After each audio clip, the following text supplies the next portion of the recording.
I will go ahead and reconvene our workshop from this morning. And this afternoon, we have asset management. Right. Charles Mendoza, Director, is going to present. Yes. So beginning on slide 60 from this morning's presentation, can I just add one thing? A little over 2 years ago, we really didn't have an asset management department. We had several contracts to maintain City Hall and other facilities, things like AC contractors, electricians, and so on. But we really had nobody to manage those contracts either. So we had contracts that were loosely managed by various departments.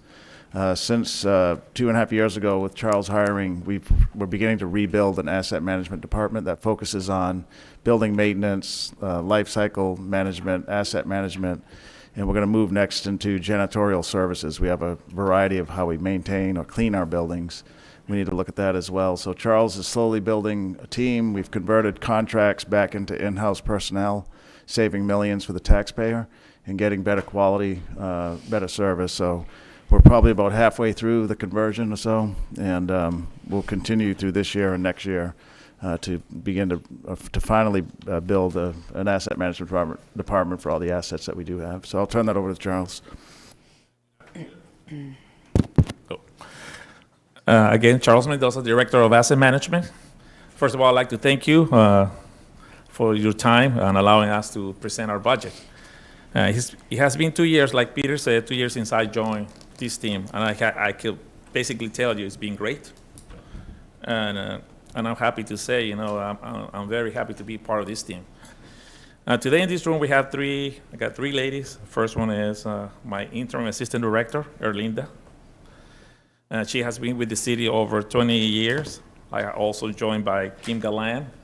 She's the general operations manager. And last but not least, I got Tammy. She's a new vehicle replacement equipment fund manager. She's also been here with the city for more than 50 years. Between these three ladies, we got over 50 years worth of experience here. Let me go next slide. Our mission is to provide our customers and the employees of the city of Corpus Christi with a safe and dependable vehicles and equipment, and service all city facilities and departments.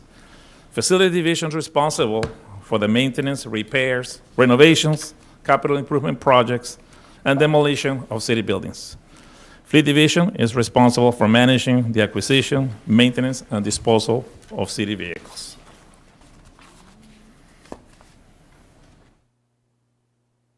About asset management, on the fleet division, we have a fleet of about 2,223 vehicles, which is worth about $175 million.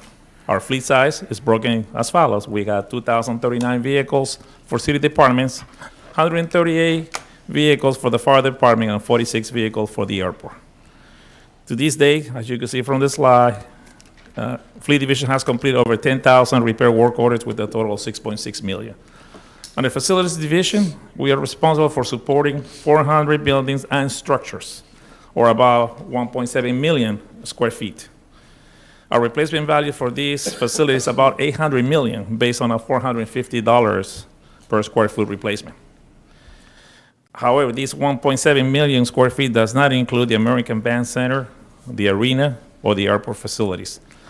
Between these three groups, we have about 700,000 square feet more to take care of.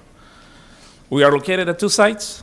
Most of asset management personnel are located at the Service Center Road, which is between Costores and Ayers, which is in the vicinity of the utilities building and the animal center. Also, we have our planning branch here, and I are located on the third floor of this building. Under our department, we have 106 positions broken into two divisions, 58 in the fleet and 48 in facilities. On the right-hand side, which is under the green blocks, we have the fleet division, which we have 6 branches. We have the equipment mechanic shop, we have the light equipment, the garage services, the parts branch, the pool, and the fleet operations branch. As I said before, they got 58 positions. We currently have 4 vacancies. On the left side, we have, of the organizational chart, we have the facilities division broken into 2 branches. We have what I call the facilities planning branch or requirements branch, which is comprehends. We have the work desk where we receive all the work orders. We have the CIP manager and our facilities managers, which is 4. Under the operations branch, we have 1 staff support and 4 shops. The 4 shops is we got created an HVAC shop, an electrical shop, a plumbing shop, and a city hall shop. At the beginning of fiscal year 21, asset management was approved to hire 29 more positions, of which 5 is still under recruitment, which we hope to fill out before the end of this year. A little history of the organization, like Peter was saying, we had a major growth in the facility division. In 2019, we only had 22 positions in asset management or facilities. Basically, it was a team of custodians, one HVAC, 1 electrician, an ops support, a business manager, and 3 carpenters, and managers to take care of the service contracts. In 2020, I was allowed to hire 2 more positions. We hired a facilities general manager and the CIP manager.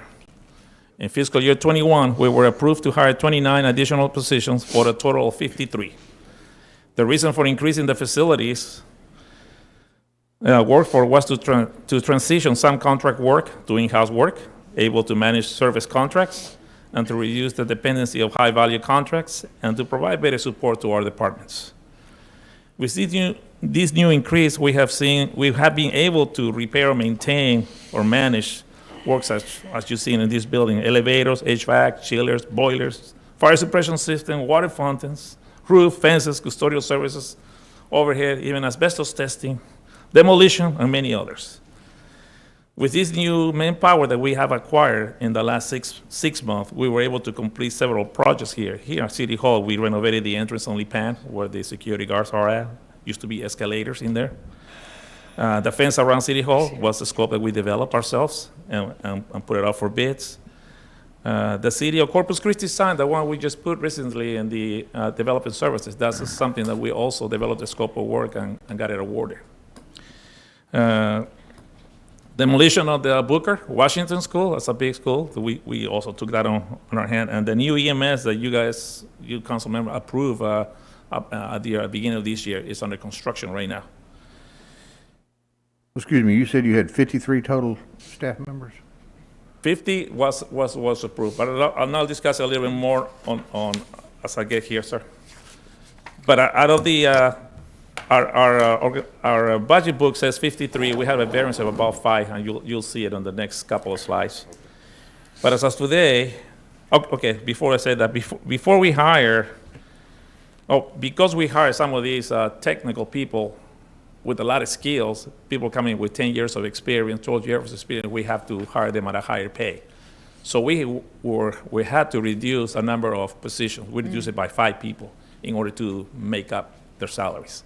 Mm-hmm. However, we're getting the benefits of it right now because we are doing so much work around City Hall. So not only City Hall, throughout to the departments. As of today, we have 43 positions on board. And like I said before, we have 5 that are remaining to be hired.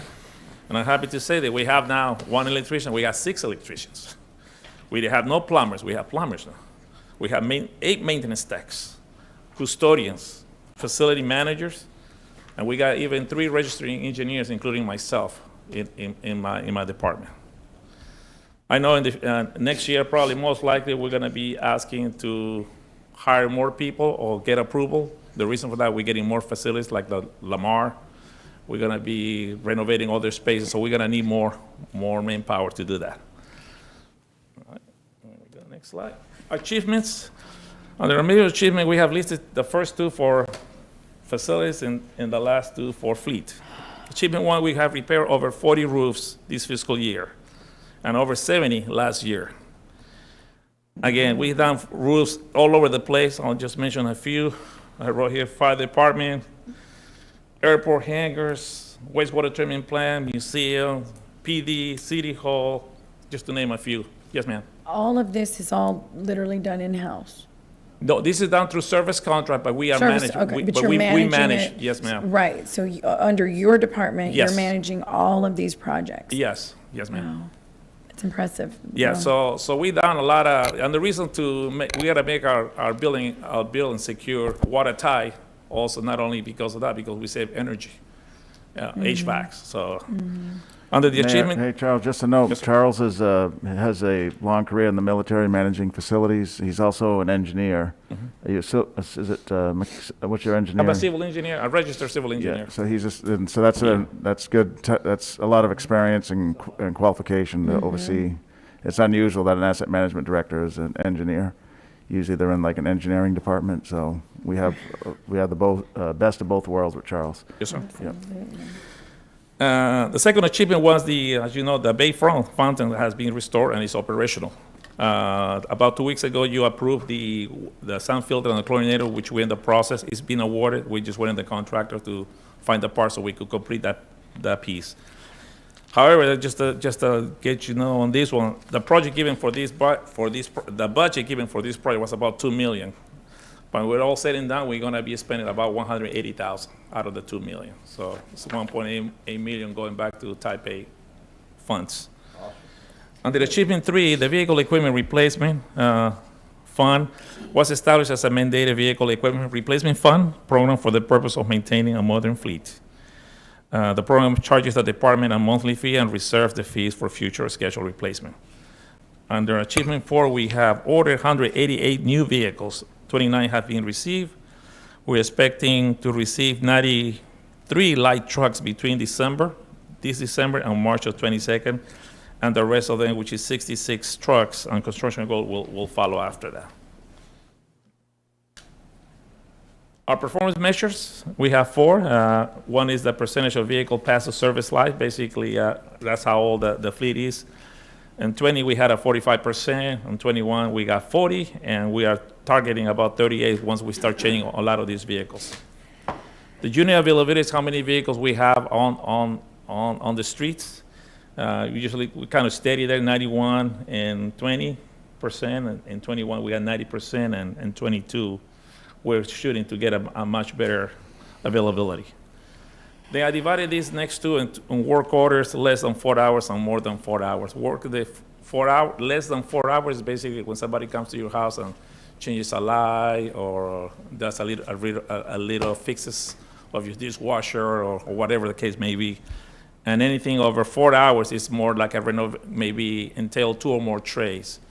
Like for example, we're in the process of finishing the 6th floor all concentric spaces, which will be ready by tomorrow, most likely. So, as you can see, we did 2,552 in work orders less than 4 hours during fiscal year 20, 27 and 21, and we're expecting about 2,750 in 22. As you can see, we haven't slowed down, even though we had the pandemic where a lot of people were off. We've been trying to fix stuff that was broken or has never been repaired. Same thing on the work orders, more than 4 hours. That's about 714 that we did in 2020, 750 in 21, and 780 we're planning to do in fiscal year 22. Again, we complete about 60 to 65 of these work orders that takes mostly about 100 man hours on a monthly basis. That's a lot of man hours between in-house forces and between service contracts, but we manage all of that. We have also done PMs this year, which is not part of this number. And we have done about almost 1,000 PMs. We did about 416 between boilers and HVACs. We did plumbing, backflow preventers. We PM generators, fire suppression systems, fire alarms. Right now, we are we already have automated. I know we have automated some of these. We are about 100. We're in the process of automating everything that will come out on a monthly basis, so we know when the PM has to be done. For example, changing filters like every 4 months, backflow preventers once a year, you name it, fire suppression systems like every 6 months, and so on and so on. Right? It's a lot of work. Yeah. I find it hard to change out my filter at home. Can't imagine how many. Yes, ma'am. Other services, our facilities maintaining we have under the facilities maintenance buildings, we consist of 42 field technicians, CIP manager, ops support, and facility project managers. Under our facility projects, we have assigned basically a group of people. We sometimes, whatever we need electrician, we put an electrician, we put a carpenter, we put a maintenance worker, or we put an HVAC, or we put a plumber. Like I said, we just renovated the new concentra space on the first floor. It took us about 60 days to do it.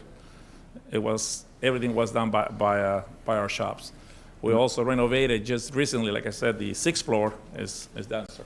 Well, we're waiting on the furniture. Hopefully, it was supposed to arrive today, and they'll be ready to be turned over. Great. The Concentra that he was talking about is our healthcare clinic, and it's available to the council as well if you have health insurance from the city. I know I spoke to Councilman Molina about it one time, but it used to be on the sixth floor. So we thought with COVID and really just in general, it's better to have it on the first floor so you're not bringing people 6 floors. Right. You know, so as soon as you come into City Hall from this entrance over here, not the council one, but the other one where the paying customers come in, it's right to your right. So it's a much bigger office, complex behind and your office, upstairs. Mel. It's right backed up, it backs up to And Mount. we put a soundproofing, so And I can tell. I can't hear all the conversations anymore. It's we're So gonna. we No, did that too, I literally so- thought about that yesterday. Yes. It's very good. It's open. Is it open? Yeah. Are they Yes, open? sir, it's Are they there? operational. It's Okay. operational. Yes, Yeah, sir. no, Yeah, that's yeah. wonderful. Okay. Yeah, it was And operational that makes about a 2 lot weeks ago. better So sense. that's Makes a lot a of lot of projects that took us less than 60 days. So yeah, our guys are very professional, very fast too, and do good quality work too. So under the managed capital items, for the fleet, it's basically 6 positions, and the maintaining the fleet is 52. Basically, we have all our equipment, mechanics, light equipment, heavy equipment, preventive maintenance, pool techs, foremen and supervisors, and admin people. Next slide. Our budgets. Our fleet maintenance proposed budget is 37.3 for this coming year, a difference of about 2.7. On the facility, it went from 7.9 to 8.9, which is about $1 million. Basically, the difference in these two is based on the number of people that we have hired. Fleet, for example, had a lot of vacancies. I think at one time we were hitting about 16, 17 vacancies. Now I think we got 4 or 5 right now. So that's what the increase on this is. And also we have also increased some of the service contracts to better support our city departments. From the chart that shows like I was saying before, in fiscal 21, facility was approved 53 positions. Fiscal year 22 will have only 48 because that's all we could afford with the money given, and a variance of 5. And the facility, on the fleet maintenance, it remains the same. Where do we get our money? Basically, our money comes from all allocations. Our revenues for fleet comes from 2 sources, basically.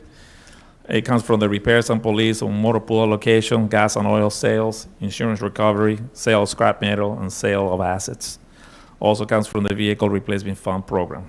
For the facility side, it comes from building allocation. And the building allocation is basically based on square footage that the departments are currently occupying and whatever services they all request to. We only have one enhancement. Right now, our heavy equipment doesn't have any offices. As you can see the picture on the left, it has a trailer, only support 1 people. On the one on the bottom right is what we're gonna make. We're gonna do that with in-house forces too. So it should not be costing us too much. That's what, 50,000, that's what we're requesting. Again, thank you for your time and support all you have provided asset management, especially with Peter Senoni, and my staff and I now standing by to. Charles, I'd like to meet your staff and what does everyone do here? Because I don't think we've met Okay. you guys. Tammy does all the vehicle replacement fund. She's the new manager. She takes care of the replacement, all the vehicles. Oh, the replacement. All the acquisition, replacement Yep. planning, the fund, vehicle equipment Mhm. program, and communicating with the departments, requirements on their purchases, working with budget and finance and reconciling, after it's all done, planning out the out years, how much the recurring fees have to be, the service life of the vehicles, all of the data on our equipment is made M5 fleet focus. Very similar to Maximo, but it manages fleet. Mhm. And so all of the vehicles have a category service life, and so the burn fees are charged over that service life. So when they buy the new equipment, they have the funding at the end of the 7 years to make its replacement. And that includes our police department. The police department is funded through,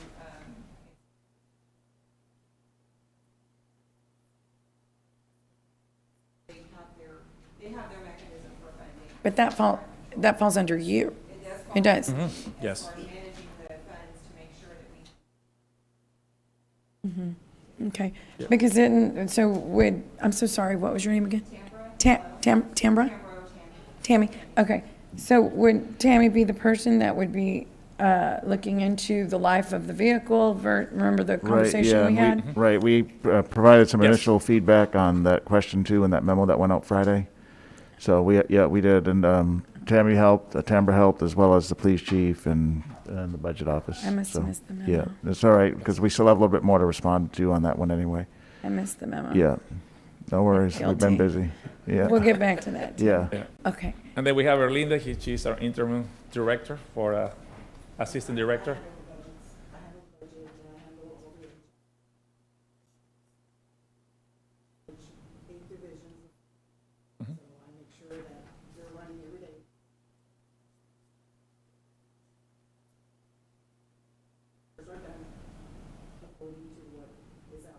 Right.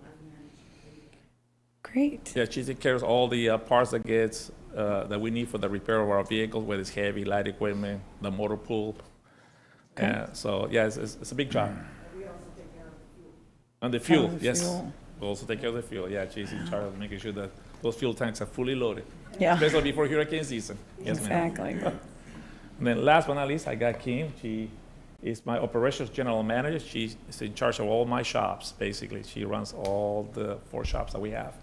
All go from electrical work to plumbing work to carpentry work, custodians. She is it. Yep.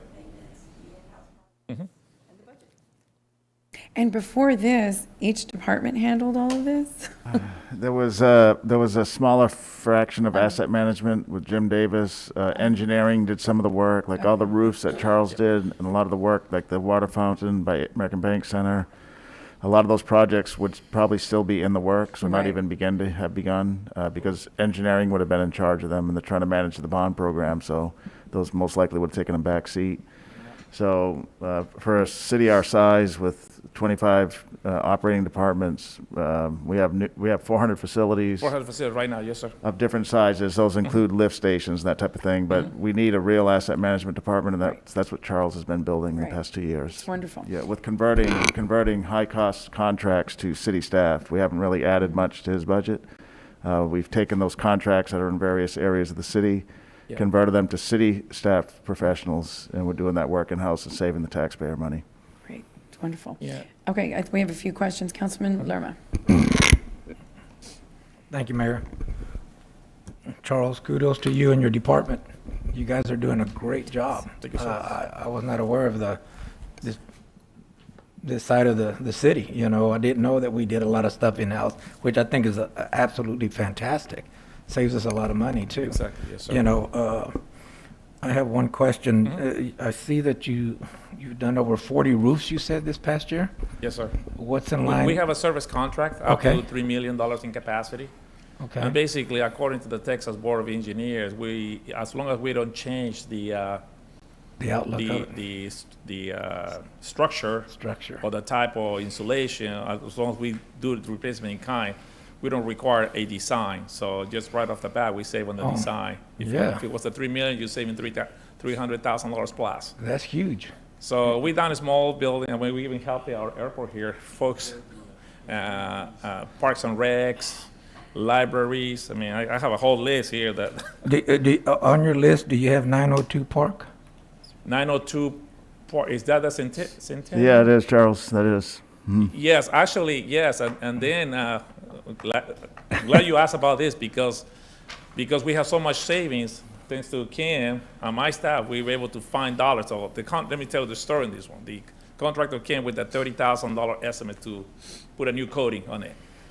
So we went to Parks and Rec, the owner, and they asked, do you have any funding? They said, no, we don't have funding until next year. Oh, I said, well.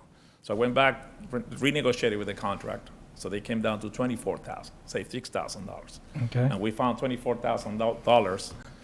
So we're gonna fix it. Yes, sir. That's awesome. Yes, sir. That is awesome. So, another area, you're working on the water garden feature? No, we were working Or- on the shoreline. That's The one right next to ABC? Flat one. Yes, that's the Okay, one, yes. okay. That's the one that we did that one, yes, sir. Yeah, no. Again, we did it with in-house forces. Oh, I'm so Yeah, happy yeah, that yeah, I was. know they wanted to change the pumps. The pumps are 3,500 gallons per minute. So those are, but they didn't need to be replaced. They need to be replaced parts, and that's what we figured out. So we fixed the part. That's why the cost went from the budget of $2 million to $200,000. That's awesome. Thank Yes, you sir. so much for a great job in Thank your you. department. Thank you, young ladies. Councilman Pusley. So you do all the police and fire vehicles, buy, sell, maintenance, or do they? Go ahead. The fire department does their own purchasing. We manage the funds. Can you turn your mic on? I'm sorry, I can't hear. The fire department manages their own purchases, but we manage the replacement fund for their equipment. Okay. Because it is specialized equipment, they're the only ones that get that type of equipment, so we let them do the purchasing on that. But on the police department, we buy their stuff. You buy their stuff Yes. and maintain it. So if a police officer breaks down on the road, they're gonna call you Yes, especially Okay. when a vehicle gets damaged, we have another one standby. and stand by. Yes, Okay, sir. Awesome. And this building you're gonna remodel, I assume you're gonna remodel this where you're gonna move Yeah, your- that's a small office, about maybe a 900 square feet, Okay. 1,000 square feet. We're gonna create two offices and 2 cubicles for the staff. That's one. And I assume that's a building we own? Yes, Okay. yes, it belongs to our fleet, yes, sir. Well, I will tell you, I applaud the city for, and Peter and his staff on the contract management. We didn't have that at the county either, and I will tell you, you have no idea how many hours a year we spent. I'd go say, where's a copy of the contract? And everybody just look at you, and here we'd go. It's like, trying to find the lost Dutchman's gold mine. So, it's a daunting task, but it's something that is well worthwhile. So, congratulations. Yeah, Thank we you. move Good in the job. right, we're not saying with 100%, we move in the right direction. We still need more bodies in the future, but we just wanted to hire 34 positions the beginning of this year, just to make sure that we don't hire too many, because it's kind of hard to hire people we've been trying to hire for the last 7 months. And it's hard, it's a competitive market out there, especially for electricians and plumbers, maintenance workers, they're I making more. mean, you have contracts that have special terms, and they have expiration dates, and they have, things that you have to act upon, and if you don't act upon them by a certain timeline, you lose the ability to do certain things, so it's important. Yes, sir. No, and we have a list. We have about 27 contracts, right, service contract on the facility, and we have about 40 contracts on the fleet side that I keep on top of that, making sure that 6 months ahead of time, we're already contacting our contracts and procurement to, hey, let's put it out on the streets. Yeah. So that way we don't run out of All your vehicles capacity. bought through buy board? All your vehicles go through some buy board process? They all do. We do, but I know last year they asked us to go out for bids for local Yeah. vendors, but it took a while. So Really? we're trying to go back to the co-ops. It's this is unbelievable, but it's almost impossible to get the local vendors to participate. Right, right. And I convened a meeting one time and invited all of the local dealerships to try to get them to participate in the buy board process, and they just refuse to do it. They don't want to do it. So Yes. it's too much paperwork for them. Right. So, Okay, and Councilman Hernandez. Yes, sir. All right, you ready? Yes, sir. I didn't do it, sir. Well, you had mentioned contract management, and I know it's something that the audit committee had been very much stressing, that every department should have a contract manager if they have multiple contracts.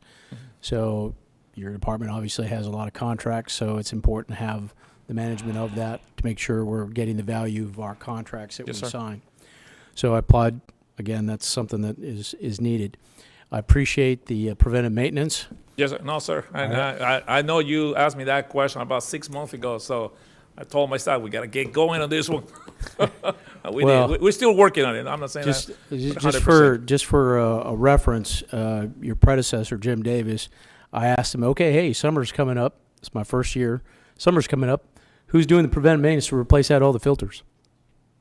I'll get back to you on that, sir. Okay, so it's one of those things where, now I know you use a different program for the fleet, but are you using Maximo? We're using Maximo, yes, sir. And that's what it's a new program it's not a new program, it's just people need to learn how to use it better. And that's what we're working with IT together, so we could incorporate and make sure that Right, we you got all should the have- fields. Yes, You sir. should have super users and, Yes, sir. trainers Yeah. within that. Yeah, because I used to use that on the base, so Right. that's one of the main things. So I just Well- got to make sure that we quantify, because I like to know what do we do at the end of each year, how much work we done in HVAC, how much are we done in plumbing. That will tell me what time of work I'm going to be. Well, I'm required. also looking at it from the perspective of capital improvement, right? So Yes, sir. if you put in all the data, let's say you have an HVAC, put in all the information of what year it was installed, what Exactly. maintenance is required, you know what the life expectancy of that HVAC, so you can run a report and see which ones you need to replace within the near future, as opposed to waiting for it to fall apart and Yeah, and and then that's- have that- people suffer for months in heat. And that's a good point, because we found out, although we were taking care of our center, for example, they had units that dated like 25 years. And they called and say, our unit is it's dying. So we went and replaced those recently. So with the service contract, with the in-house workforce, because I got installers now too, so. Okay. Yes, sir. And looking at some of your budget items, I noticed, for example, in your fleet maintenance fund, Mm-hmm. your expenditures are 17.9 million, but your revenue is 14.2 million. I'm assuming that's coming from, We fund have a balances? What is carryover it? from last year, but Erlene's got the numbers in. Go ahead, Erlene, if you could, I could pull up my book here too. The 17? The 17 is our expenditures. The 14 is our revenue, and that mainly comes from allocations. Allocations for repairs to our fleet, to the fleet. We have a motor pool allocation as well. so there's a little bit of a difference there. Yes. Where's that difference coming from? Is that fund balances that are transferring Yes. carryover? Yes. Is there a way to show that? And I'm looking at finance, Yes. so.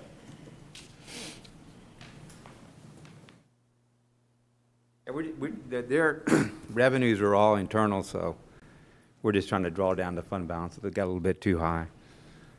So we're just, Okay, so. We're not gonna the charge bu- The budget departments if doesn't we got it. reflect fund balances, right? it's Yeah, coming it out of does. fund The balance, right? Beginning balance on there's, right? Right. You have a beginning balance? Right. That's basically the fund 5.8 balance. million. That's the fund balance from the prior, or the current Right. fiscal year. Estimated it will end up 21 with. Yeah. By design, we're charging the departments less so we can draw down the fund balance. Right, correct. Right. Okay. And then, which is typical in an internal services fund. You always have to kind of watch that, some Right, years. well, yeah. it's by policy, they have to have a certain amount, and once you get over that. Right. And I'm not gonna disparage Jim or anything there, but he was notorious for keeping large fund balances. Well, Oh, yeah. But that's okay. It was we pulled one away. That's and he- okay. We figured that out, all right? So, but honestly, that it's just not reflected on the page on the fund balances. So it looks odd that you have $14 million in revenue. I don't know, maybe we can address that somehow. I also noticed that you reduced the amount of professional services you've been using for all your departments. Yes, sir. For this year, we got 185 on the facility side and about 40,000 or 50,000 on let me put my slide here.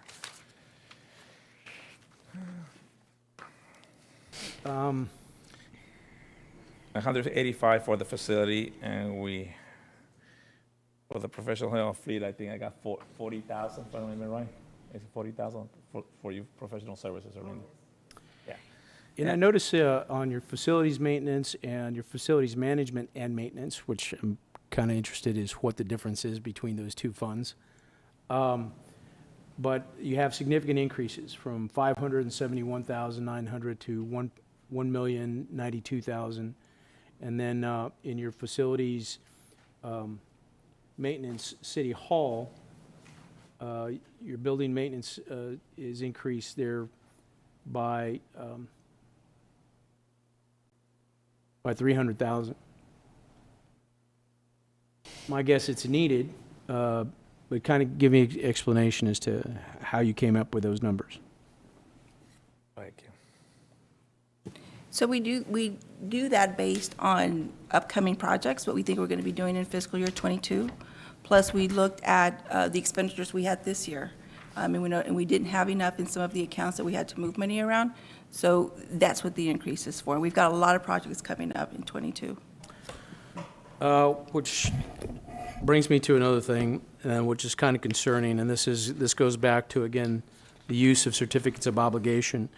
But the majority of your projects going forward are, from City Hall projects that are all under certificates of obligation.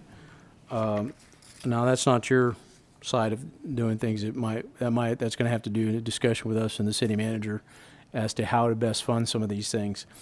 It's significant amounts, like, for example, city car wash in 2024, $1,888,000.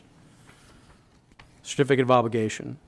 Asset management administrative facility, $5,680,000 certificates of obligation. Now, some of these have already been spent and approved, but I can go on and on. Yes, sir. So, looking at alternatives, Peter, can we put some of these on the bonds, because a lot of these are out to 2023 and 2024? We could, yeah, we can look at that. Just as a being a transparent in government, I don't want us to do it, and I know we're doing this in a public session. This is the COs are not any less transparent than a bond program. Well, from my perspective, a general obligation bond is probably the best way to go, especially if we're talking fine. several million Yeah. dollars. Right, they're at transparent. I mean, we post it in the paper, we have it in the budget book, we're talking about it right now in the public. I get it. Yeah. I just think the That's good. GO bond is a little bit Right. more visible. Okay, I think soon we'll be talking about the 2022 bond program with the council, so we can Okay. have those conversations. Okay.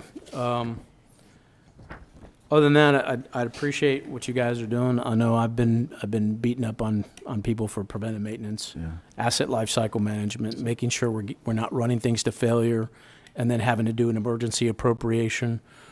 It's a better way for us to manage the whole process.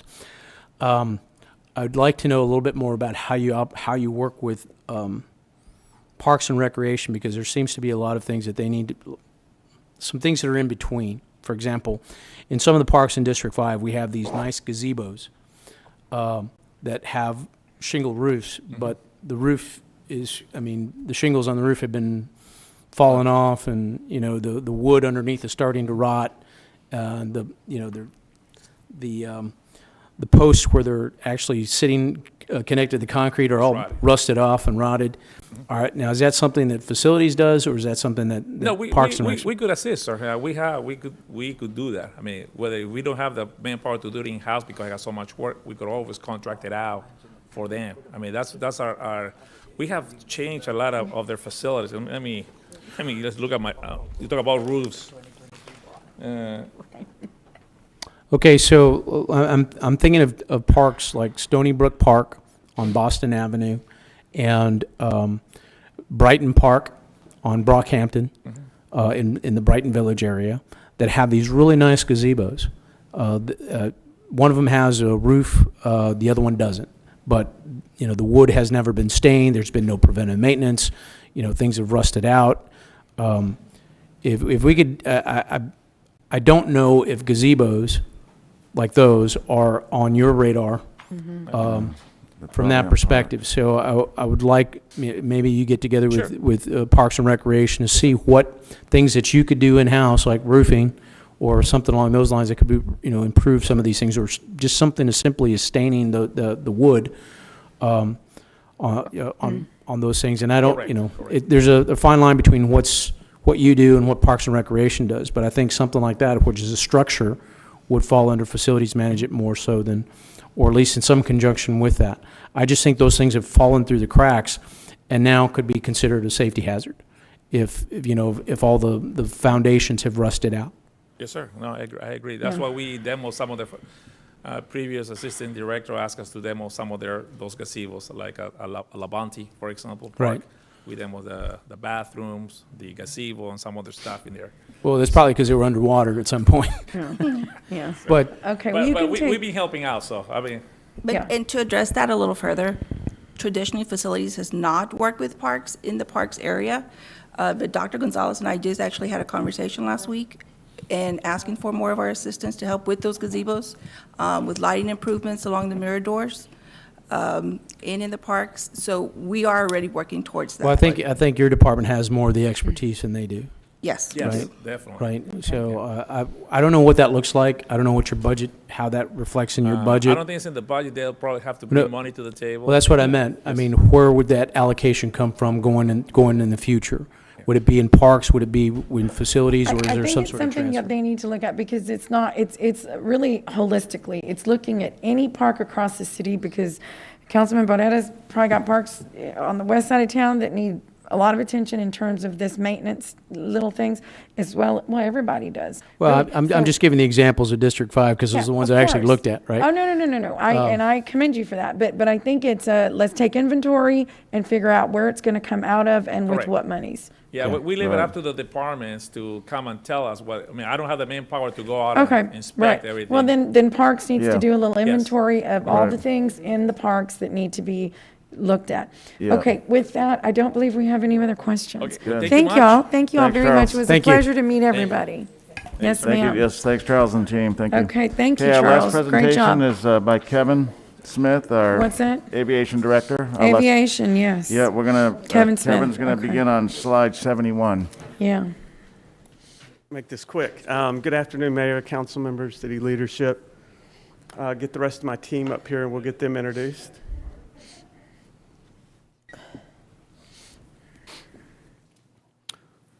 I brought our deputy director, Tyler Miller, with us.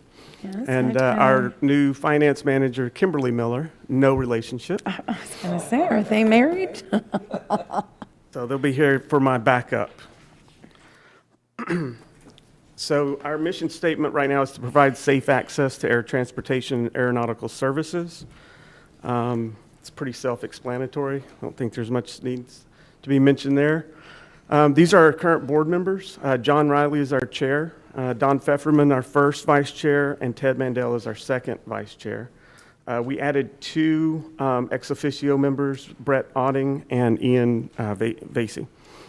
So they've joined us for the last two board meetings, and they've been a great help. So thank you guys for nominating them. I would point out that we're lacking in some representation of diversity on our board. I'm sure you Oh. can see that. Not good. So we'll be looking to you guys to help nominate some It's not.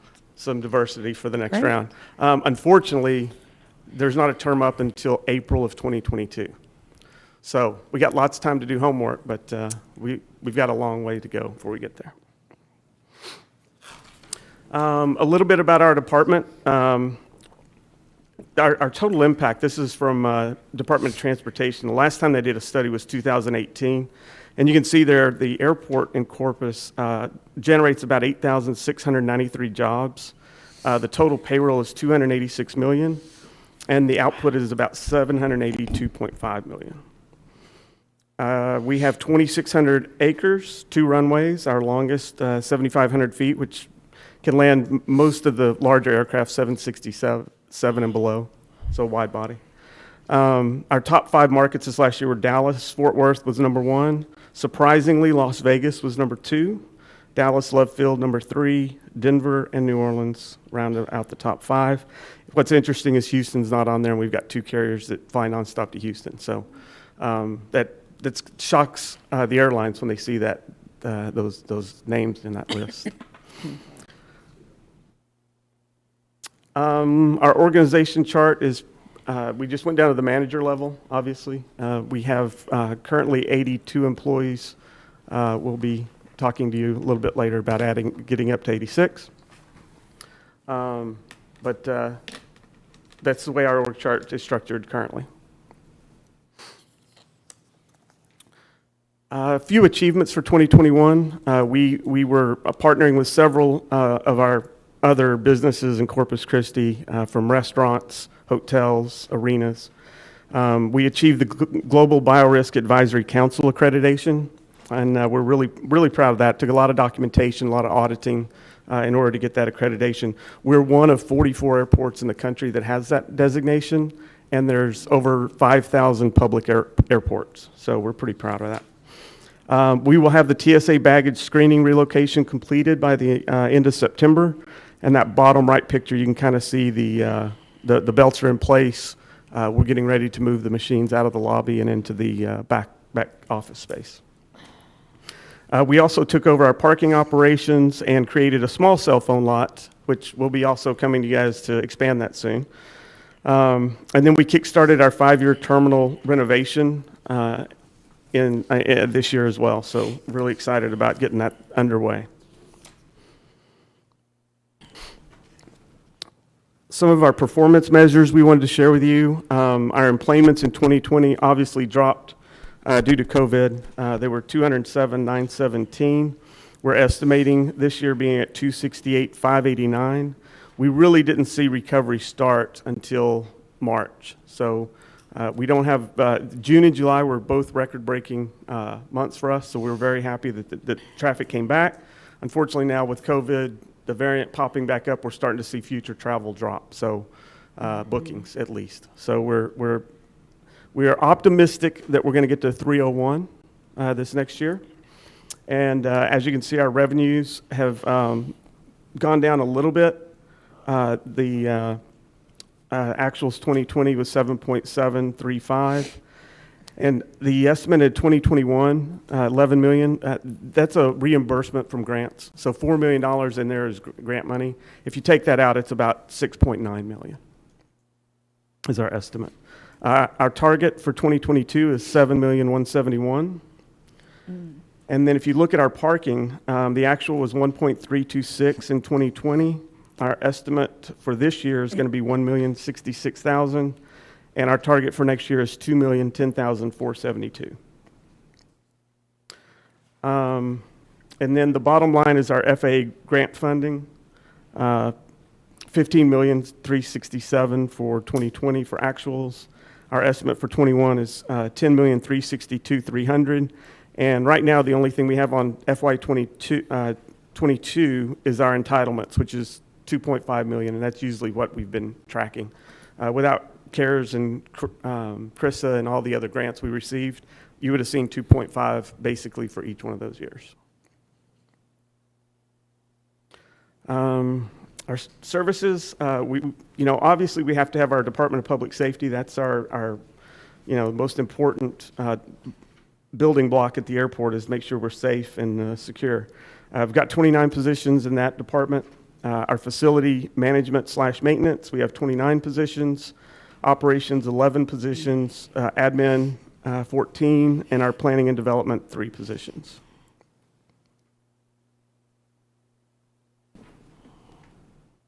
Getting into our expenses a little further, our budget for 2021 was 10.5. Our current budget for 2022 is 11.6. So we're increasing by $1.1 million. Our PFCs will remain the same, and basically our PFC money that comes in goes to pay debt service, and our debt service is staying flat, so we aren't increasing the money we're putting in there. Our customer facility charge, that's for the rental cars. We do have a little bit of escalation in the debt service payments for that, so it is increasing $200,000. And then if you look at the outer rim, you can kind of see our revenue stream. What the fees and charges add up to is 7.2 million. Our parking is going to be 2 million, and we're going to complete the balance of our budget with reserves, 2.4 million is what's estimated right now. Our goal is obviously to reduce that number as much as possible.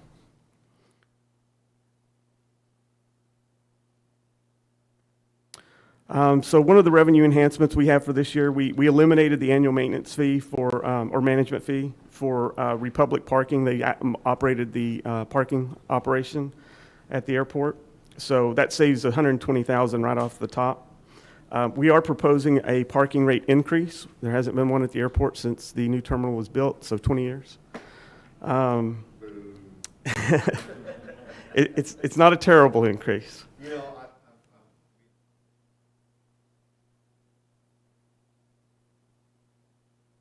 Yeah. So we are proposing a parking revenue increase of $650,000, and that's going to be partially our parking rate increase. We also have a small ground transportation rate increase, and then we're going to see some increase in passenger activity. So those three things, we anticipate a $650,000 revenue increase. So in order to do that, because we eliminated that management company savings of 120, we added 4 personnel, 1 lead landside agent and 3 landside agents. Oh, did I go too far?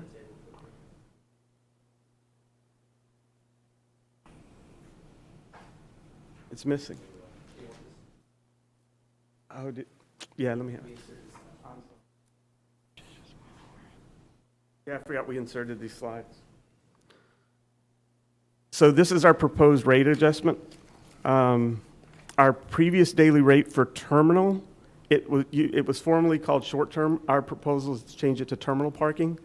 It was $10 a day. The new daily rate's going to $12. We used to have 20 minutes free. We're going to take that up to 3 hours.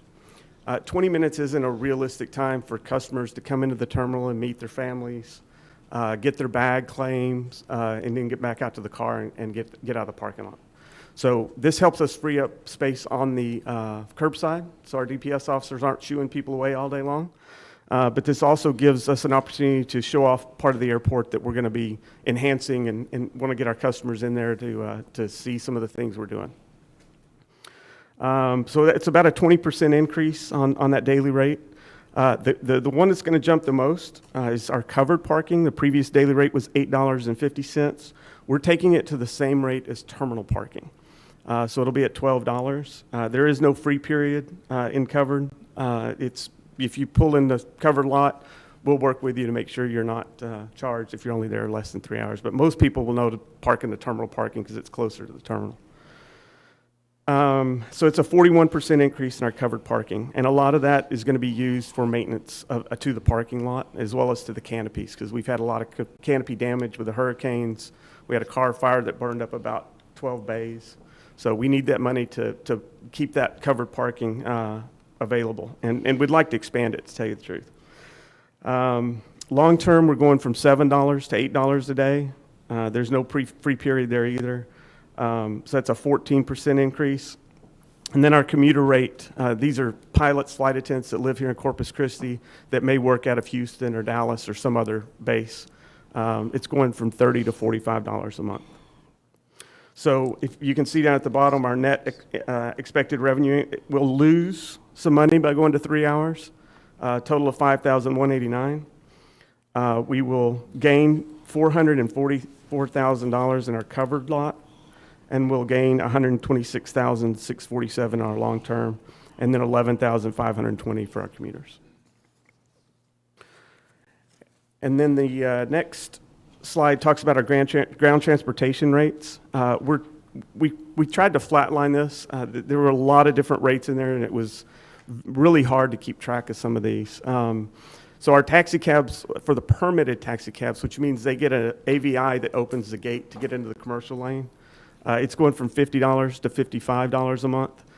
If they don't get permitted, they're going to pay a $5 gate access. So our goal there is to get everybody permitted so that we're not chasing down $5 because you came into the airport 3 times. So we need $15 from you. We're trying to get rid of those smaller ancillary looking to see who came in and out of the gate. Same thing for hotel guest accommodation vehicles. They're going from 50 to 55. We were charging them 50 cents just to pull into that gate.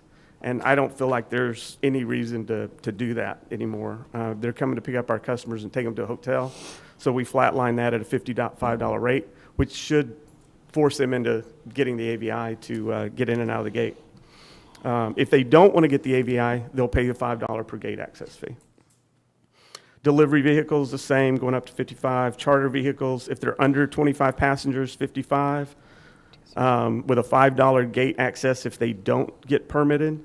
And the charter vehicles, 55, and if they decide they don't want to get, this is a bus maybe coming from the valley up here and dropping off customers, there'll be a $25 gate access fee.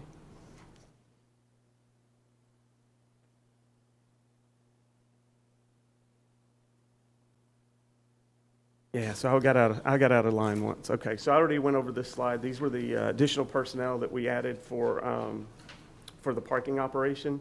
Now, that $120,000 management fee doesn't include the amount we were paying for the reef parking employees. They had their own salaries, their own benefits on top of that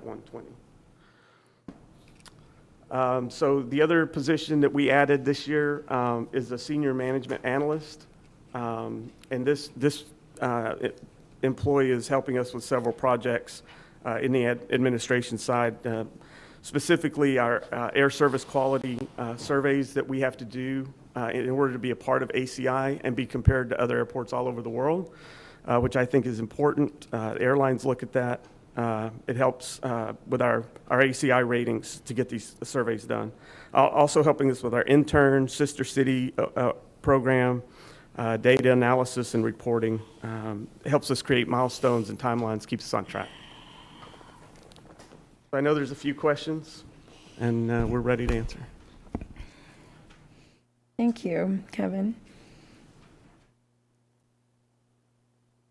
Mr. Pesley. Okay, Kevin, what are we doing to look at the possibility of nonstop flights from Corpus Christi to somewhere other than Houston or Dallas? We have met with every airline on the planet, I think, at this point, and we're going to continue to meet with them. There's a lot of interest with airlines that don't want to fly to Dallas or Houston. We're certainly, there's two airlines in particular that have told us it's not a matter of when, it's a matter, I'm sorry, not a matter of if, but a matter of when. Okay. They're waiting on aircraft deliveries. They're not going to be receiving those deliveries till March 2022. Okay. I think there will be an announcement before that, but I just heard today that one of them actually has a commercial in our market.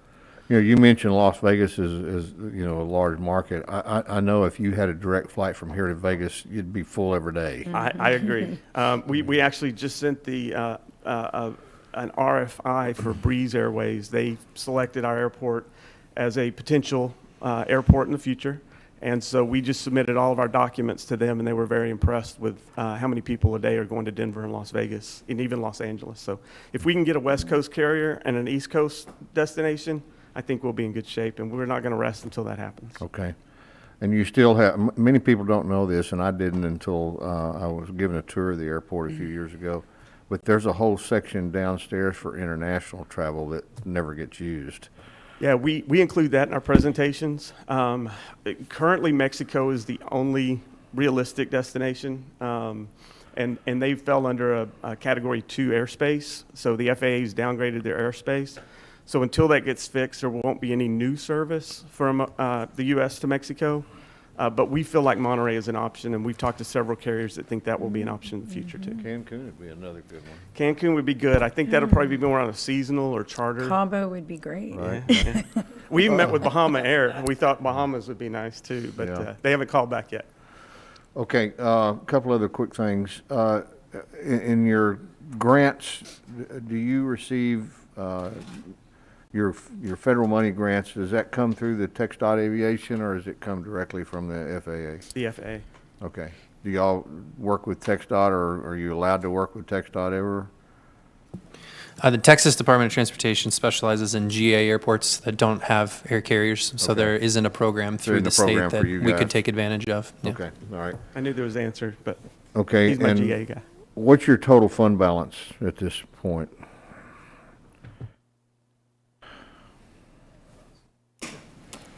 So our beginning fund balance was 5.634 million. for the Okay. beginning of 2021, FY Okay. 21. 5.6, why the large amount?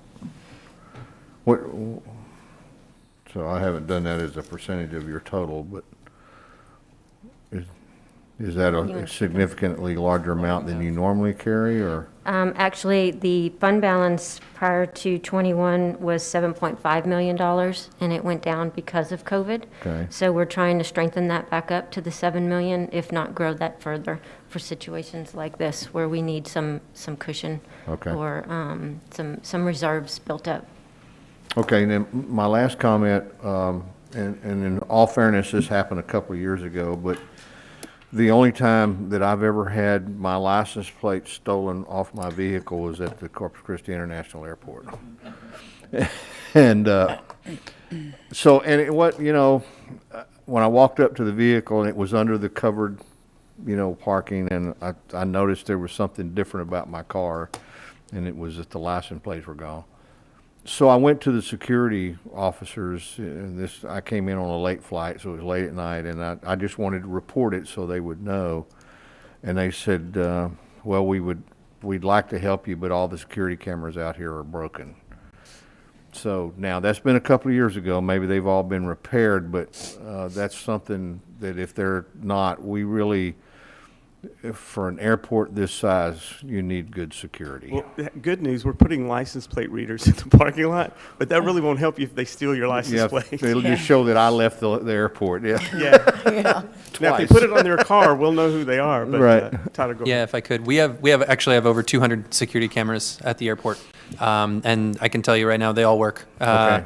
We've implemented an asset management program in the last year and a half to replace any that are out of service immediately, but then also proactively replace or upgrade or add additional security cameras every year. And so we've been programming that for a couple of years now, and we'll continue. With the bringing of parking in-house, and the airport and the city now having more control over the parking operations. The parking lots specifically are an area of focus for our asset management program moving forward for cameras, access control system, lighting, and other things like that in the next couple of years. As Kevin mentioned, the license plate readers at the entrances and exits, but also closed circuit cameras that go directly to our dispatch center. So. Yeah, I think lighting would be a good improvement, additional lighting in the parking lot would be a good improvement. Yes, You know. lighting, markings, and pavement are on our short list. Okay, Yes. very good. Thank you all very much. Thank you, sir. Okay, I think that's not all the questions. Mr. Hernandez? No, we know better. Sorry, thank you, Mayor. You mentioned asset life cycle. What are you using? So we use Maximo and the program, our asset management program in there. We are also honestly just using some in-house, just some spreadsheets to get us started in some of these areas where we didn't have one first, and then converting that into Maximo with our planner scheduler who we have on staff. So for example, like the camera asset management program right now, it's a pretty simple Excel spreadsheet, to be honest. It's not the final stage, but it's getting us to start having those conversations with the decision makers in those orgs within the airport to start thinking about long-term. So the Maximo asset management module is our long-term for now. Yeah, because we didn't really have one, a lot of stuff is at its end of its useful life. The doors coming into the terminal, the escalators. So we're putting those on an asset management program right now so that 20 years from now, somebody's not going to be in the same situation we're in right now. Well, I guess that's my legacy, right? Maximo. That's right, Maximo. It's a good program. And Well, we've got all of our guys. we spend trained a up. lot of money for it Yeah. every year for the licensing, so I want to make sure that we're maximizing it. We using look at it- our work orders every day and see which ones have been on there the longest, and we sit down and talk to those people responsible for it and see why it's not closed out. So it's very helpful for a management tool for us. Well, I appreciate it, and hopefully your increase in your parking fees won't send anybody to San Antonio. Well, we made sure we stayed way below San Antonio. Okay. And just in case anybody's listening, it's $25 a day for covered parking in San Antonio, so. Well, they have that We're at building, 12. right? We're Do what? 12, They have that multi-story building for parking, Yeah. right? Yeah. and I have my parking space. Just kidding. All right, thank you very much. Thank you. I think that's all the questions. Yes, Kevin, thank you. And thank you. It was a Thanks, pleasure everybody. meeting you. Mrs. Miller? Was it Miller, right? Yes, okay. Millers. I couldn't remember your Constance. first name. The Millers. Constance. Thank you. Thanks for all the work. Kevin, Tyler, really, thanks for all the work you're doing. We know you're working hard, and we can't wait for that. Like you said, east and west, I know. Thank you very much. Peter, if you don't have anything else? Oh, we'll be resuming on, is it Thursday? I get Thursday is the last work session. Thursday. Thursday morning at 9 o'clock. Okay, Okay? There'll be a COVID briefing tomorrow, right at 5. I think so. Is it 5 or Yeah. 4, Steve? Well, at 5 is a normal time. We did that for the past couple of weeks because of Right. community hearings in the budget. Oh, right. So most likely at Tomorrow 5. 5 then. Yep. And then Okay. we'll see the full council Thursday at 9. Yes. Thank you very much. All right, with no further business, I adjourn this meeting.